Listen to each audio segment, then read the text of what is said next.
கர்த்தருக்கு ஸ்தோத்திரம். எனக்கு அருமையான டிவி நேயர்களே, உங்களுக்கு என்னுடைய அன்பான வாழ்த்துக்கள். காலதோறும் தேவனுடைய கிருபைகள் புதியவைகளாக இருக்கிறது. கர்த்தர் நல்லவர். அவருடைய அன்பு ஒரு நாளும் மாறி போகிறதில்லை. அவருடைய அன்பை நாம் அறிந்து கொள்ளும்போது நாம் அவரை துதிக்கவும் ஸ்தோத்திரிக்கவும் மகிமைப்படுத்தவும் ஆராதிக்கவும் நாம் முற்படுகிறோம். நம்முடைய தேவன் ஆவியாய் இருக்கிறார். அவர் உண்மையாக இருக்கிறார். நம்முடைய வாழ்க்கையிலே நாம் தேவனை அறிந்து கொள்ளும்போது நாமும் கூட ஆவியோடும் உண்மையோடும் தொழுது கொள்ளும்படியாக நாம் ஆரம்பிக்கிறோம். அதற்கான ஒரு விசுவாசம் மனுஷனுக்கு தேவை. இன்றைக்கு உலகத்திலே பார்க்கும்போது தேவன் ஒருவர் உண்டென்றும் தம்மை தேடுகிறவர்களுக்கு அவர் பலனளிக்கிறவர் என்றும் அநேகர் விசுவாசியாதபடியினாலே தங்களுடைய வாழ்க்கையிலே தேவ பயமுள்ளவர்களாக இல்லாதபடிக்கு தேவனுக்கு பிரியமானது இன்னதென்று பகுத்தறியும்படியான அளவிலே தங்களை அர்ப்பணிக்காதபடிக்கு தங்களுடைய வாழ்க்கையிலே எப்பொழுதெல்லாம் தங்களுக்கு ஒரு தேவை உண்டாகிறதோ அப்பொழுதெல்லாம் எல்லாவற்றுக்கும் மேலான ஒரு சக்தி, அதனிடத்திலிருந்து நாம் ஒன்றை பெற்றுக்கொள்ள வேண்டும் என்று சொல்லி அந்த சக்தியே தேவனாக நினைக்கிறார்கள். ஆனால் தேவன் ஆவியாகவும் உண்மையாகவும் மாத்திரமல்ல, அவர் ஒரு ஆழ் தத்துவம் உள்ளவராக இருக்கிறார். அவர் தம்மை தடவியாகிலும் கண்டுகொள்ள வேண்டும் என்று சொல்லி மனுமக்களுக்கு தம்மை வெளிப்படுத்துகிற தேவனாக இருக்கிறார். அந்த தேவன் மாம்சத்தில் வெளிப்பட்டு இயேசு கிறிஸ்து என்கிறதான நாமத்தோடு இந்த உலகத்திலே உலாவினதான அவர் இந்த உலகத்திலே மனுஷனுக்கு நன்மை செய்கிறவராக சுற்றித் திரிந்ததான் அவர் மரித்து உயிரோடு எழுந்து இன்றைக்கும் அவர் பிதாவினுடைய வலது பார்சத்திலே உட்கார்ந்திருக்கிறார். ஒரு நாளிலே இந்த பூமியில் இருக்கிறதான பரிசுத்தவான்களுக்கு பிரதிபலனை கொடுக்கும்படியாகவும் பாவிகளுக்கு நியாய தீர்ப்பை கொடுக்கும்படியாகவும் மீண்டும் வரப்போகிறார். அப்படிப்பட்டதான இயேசு கிறிஸ்து இந்த உலகத்தில் இருக்கும்போது அவர் அநேக அற்புதங்களையும் அதிசயங்களையும் செய்தார். அன்றைக்கு செய்தது போல இன்றைக்கும் அவருடைய நாமத்தினாலே விசுவாசிக்கிறதான மக்கள் மூலமாக அநேக அற்புதங்களும் அநேக அதிசயங்களும் நடந்து கொண்டே இருக்கிறது. அதை குறித்ததான காரியங்களை நீங்கள் அறிந்திருப்பீர்கள். இந்த நிலையிலே நீங்களும் கூட அநேக காரியங்களை பெற்றிருப்பீர்கள். இந்த அளவிலே இயேசு கிறிஸ்து மெய்யான தேவனாக இருக்கிறார். அவரை குறித்து வேதாகமத்திலே விதமாக ஒரு வசனம் சொல்லப்பட்டிருக்கிறது. மார்க் எழுதின சுவிசேஷம் 6ஆம் அதிகாரம் 5ஆம் 6ஆம் வசனம். அங்கே இயேசு சில நோயாளிகள் மேல் கைகளை வைத்து அவர்களை குணமாக்கினதே அன்றி வேறொரு அற்புதம் செய்யக்கூடாமல் அவருடைய அவிசுவாசத்தை குறித்து ஆச்சரியப்பட்டார். எவ்வளவோ காரியங்களை தேவன் தம்மை வெளிப்படுத்தும்படியாக செய்து கொண்டிருந்தாலும் மனுமக்கள் தேவனை அறியாதவர்களாக இருக்கிறார்கள். தேவன் ஒருவர் உண்டு என்பதை அறியாத நிலையிலே அவருடைய வாழ்க்கையிலே மனசாட்சியே தெய்வம், மனிதனே தெய்வம், பணமே தெய்வம் என்று சொல்லி பல நிலைகளிலே தங்களுடைய சிந்தனைகளிலே தேவனுக்கு கொடுக்க வேண்டியதான கனத்தையும் மரியாதையும் கொடுக்காதபடிக்கு தங்களுடைய வாழ்க்கையிலே அநேக காரியங்களுக்காக தேவனை தேடுகிறதான ஒரு மனுவர்க்கமாக இன்றைக்கு ஜீவித்துக் கொண்டிருக்கிறார்கள். இந்த நிலையிலிருந்து நம்மை விடுவித்துக் கொள்ளும்படியாக இயேசு கிறிஸ்துவின் மூலமாக உண்டானதான அற்புதங்கள் இன்றைக்கும் இயேசுவை விசுவாசிக்கிற மக்கள் மூலமாக நடைபெறுகிறது. இயேசு கிறிஸ்து அவ்விதமான வாக்குத்தத்தத்தை கொடுத்தார்.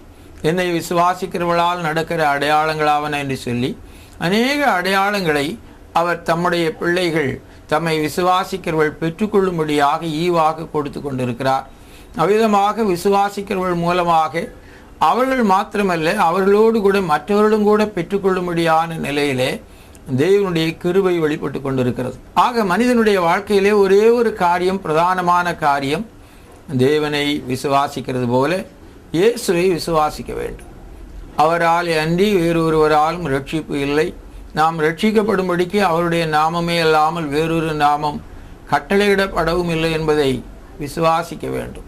அப்படி அவர்கள் விசுவாசத்தோடு கூட ஜெபிப்பார்கள் என்று சொன்னால் தேவன் அவருடைய வாழ்க்கையிலே தம்முடைய வல்லமையான கிரியைகளை நிச்சயமானபடி நடப்பிக்க முடியும். அப்படி நடப்பித்து கொண்டிருக்கிறதான ஏராளமான சாட்சிகள் இந்த உலகத்தில் இதுவரைக்கும் இருக்கிறது, இன்னும் எழும்பும் என்பதிலே சந்தேகமே இல்லை. சில நேரத்திலே சொல்லுவார்கள், ஐயா நாங்கள் விசுவாசிக்கிறோம், ஆனாலும் ஒன்றும் நடக்கவில்லையே என்று சொல்லுவார்கள். வானமனது சிங்காசனம் பூமி எனது பாதபடி என்று சொல்லும்படியான அளவிலே மிகவும் பெரியவர். அவருடைய சுபாவங்களிலே ஒன்று பொறுமை. அவர் நீடிய பொறுமையுள்ளவர். எப்படி நீடிய பொறுமையுள்ளவர் என்று சொன்னால், எல்லாரும் மனம் திரும்ப வேண்டும் என்று சொல்லி அவர் நீடிய பொறுமையுள்ளவராக இருக்கிறார். இந்த நீடிய பொறுமை நம்முடைய வாழ்க்கையிலே சில காரியங்களை நாம் சகிக்கும்படியாக கொண்டு செல்லுகிறது. ஆகையினாலே நம்முடைய விசுவாசத்திலே ஜெபம் மாத்திரம் இருந்தால் போதாது. வேதாகமத்திலே பார்க்கும்போது ஏசாயா தீர்க்கதரிசியின் புஸ்தகம் 28ஆம் அதிகாரம் 16ஆம் வசனத்திலே விசுவாசிக்கிறவன் பதறான் என்றும் சொல்லப்பட்டிருக்கிறது. அது நம்முடைய வாழ்க்கையிலே தேவ பக்தியை வெளிப்படுத்துகிற ஒன்று. நாம் தேவனிடத்திலே விசுவாசமுள்ளவர்களாக இருக்கும்போது பதறாதபடி பொறுமையுள்ளவர்களாக தேவனுக்காக காத்திருக்கும்போது அவர் ஆராய்ந்து முடியாத பெரிய காரியங்களையும் எண்ணி முடியாத அதிசயங்களையும் செய்ய வல்லவராக இருக்கிறார். இந்த வல்லமையான செயல் நம்முடைய வாழ்க்கையிலே உண்டாகும்படியாக அப்போஸ்தலர் நடபடிகள் 16ஆம் அதிகாரம் 31ஆம் வசனத்திலே சொல்லப்பட்டிருக்கிறது, கர்த்தராகிய இயேசு கிறிஸ்துவை விசுவாசி, அப்பொழுது நீயும் உன் வீட்டார் அனைவரும் ரட்சிக்கப்படுவீர்கள் என்று சொல்லப்பட்டிருக்கிறது. நாம் இயேசுவை விசுவாசித்து நம்முடைய வாழ்க்கையிலே பொறுமையுள்ளவர்களாக தெய்வ பக்தி உள்ளவர்களாக நம்முடைய தேவைகளை நம்முடைய வாழ்க்கையில் இருக்கிறதான எல்லா விதமான பிரச்சனைகளின் நடுவிலுமாக தீர்வுகளை நாம் எதிர்நோக்கி வாழும்போது தேவன் நம்முடைய விசுவாசத்தை கனப்படுத்தி அதனதன் காலத்திலே அதனதன் காரியங்களை நேர்த்தியாக செய்வார்.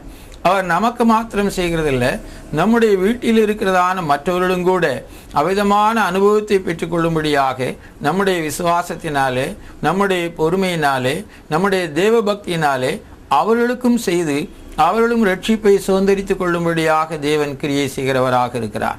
இந்த நிலையிலே நாம் விசுவாசமுள்ளவர்களாய் இருக்கும்போது தேவனுடைய கிரியைகளை நிச்சயமாக நாம் காண முடியும்.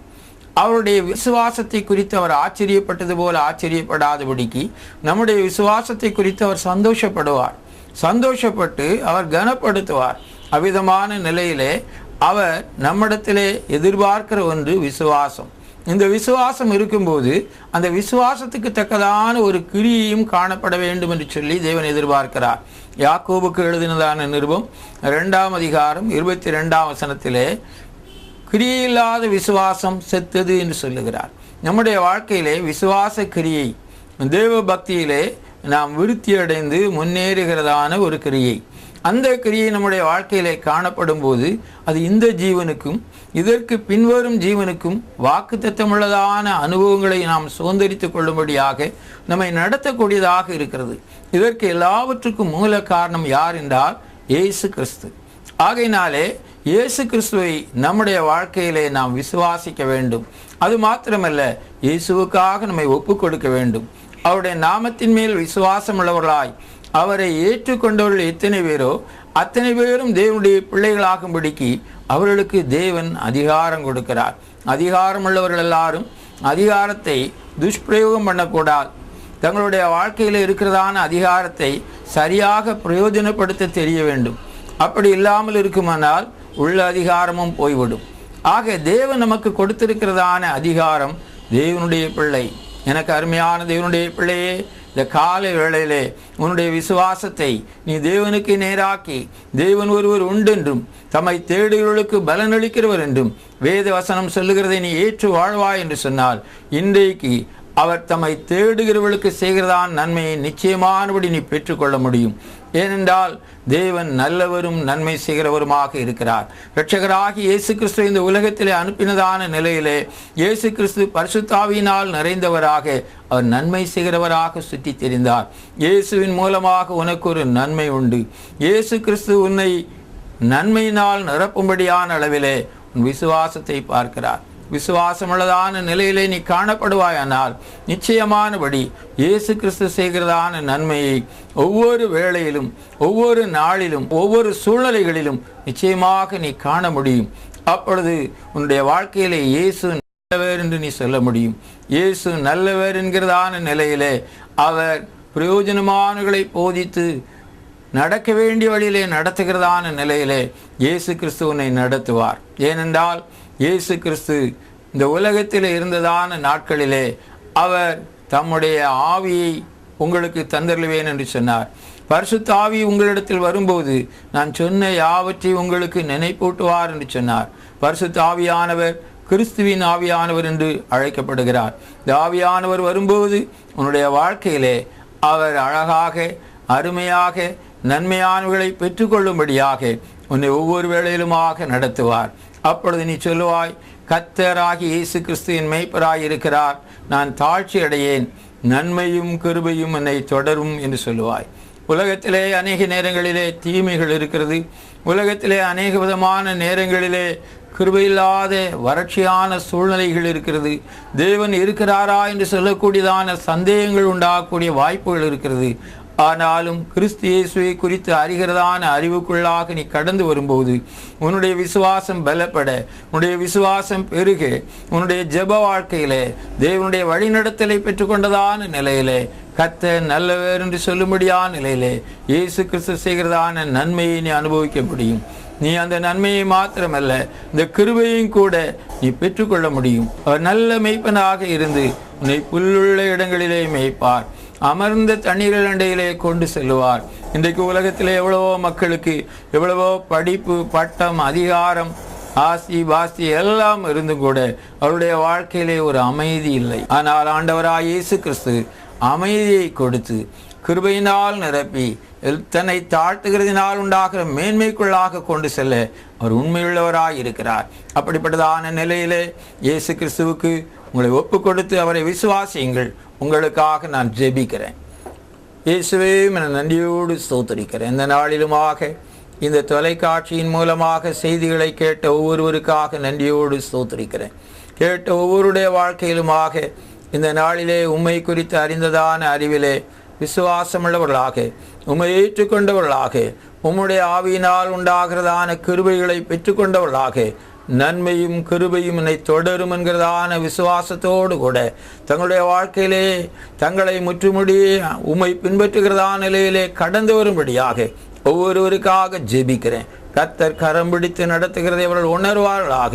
அவருடைய விசுவாசத்தை நீ கனப்படுத்துவீராக.